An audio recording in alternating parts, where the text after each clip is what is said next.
Alright, today I'm going to talk about paying your bills. So, I will say, I'm guilty as anybody. Sometimes you got an expense and bill comes in on Monday and you got to wait till you get some checks in. You have every intention of paying it Friday and, slips your mind. A couple weeks later, guy calls and you're, oh shit, I got to get this guy paid. Well, that's not the case in a couple situations I've seen myself in here recently. Two of these guys I've been dealing with here. One of them for quite a little while. I sold him an engine. He paid me half up front, told me to get me the rest in a pretty short amount of time. Well, it's been a long time, and I just finally got fed up with the guy, and I called him and I said, I think you taking advantage of me for being a nice guy. And once I finally called him out, then he's seems like he's actually trying to get me paid back now, but I don't get it. So I did a transmission job for a guy. I knew going into it he's kind of a crook, and so I guess that's kind of on me, but he kind of caught me off guard. Truck had a clutch go out, and he called me while I was in the middle of something and said, hey, get this truck in next week, put a clutch in it. I thought about it for a half a second, like, yeah, I got a couple days next week, I'll be able to work on it. And that was it. I didn't ask enough questions, anything like that. Well, they dropped the truck off the next day, and then I didn't even look at it. It was 2 or 3 days later before I was able to pull it in and take a look at it. But truck had a weird transmission in it. One that Eaton only made for a couple years. Anyway, I noticed that right away with it. I was like, man, I hope nothing's funky with this thing. And sure as shit, got it all tore apart. Tranny had oil leaks. The front cover was leaking. Input shaft was wore out and just plumb gone.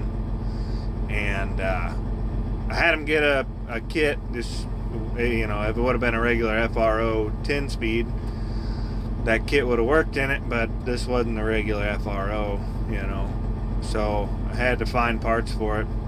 Time it was all said and done, I had way too much time in it, dicking around with that transmission. You got to pretty much take the whole friggin' thing apart to get an input shaft put in them and to reseal the front cover or the bell housing. And by the end of it, I had $1,200 or better in parts in it, and I had a ton of hours in it. I had pulled tranny twice. It had a little rod for one of the reverse sensors got into the shifter shaft and was keeping it from going into reverse. Pulled it back out to figure all that out. Yeah, it was just a nightmare of a project. But anyway, I had a ton of hours in this thing, and I wrote a lot of them off. I billed them for maybe 50% of what I had in it in total, and sent the guy the bill. And I told him, if you want to call me and talk about it or anything like that, feel free. I just I was gonna give him a chance to ask questions or whatever. And I mean, it wasn't a ridiculous bill. It would have been more expensive had he taken it to a dealership, So regardless, I send him the bill, don't hear anything from him for a couple days. I text him again. I say, hey man, what's going on? I'll get you a check tomorrow. Okay. Tomorrow comes and goes. What happened? Where's my check at? Something came up. Get to you tomorrow. Tomorrow comes and goes. No check. Hey man, you screwing me around or what we got going on here? I'll get you a check over the weekend. Weekend comes and goes. Monday morning. Did you leave that check anywhere? I don't see it. No. Hadn't been out there yet. Alright. Whatever. So I started thinking this guy's doesn't have a problem lying to me. He's told me 3 different times he's gonna bring me a check, never shows up with it. So I made a new invoice for him. I gave them 30 days to pay, and at the end of that 30 days, I'm probably gonna have to put a mechanic's lien on the truck.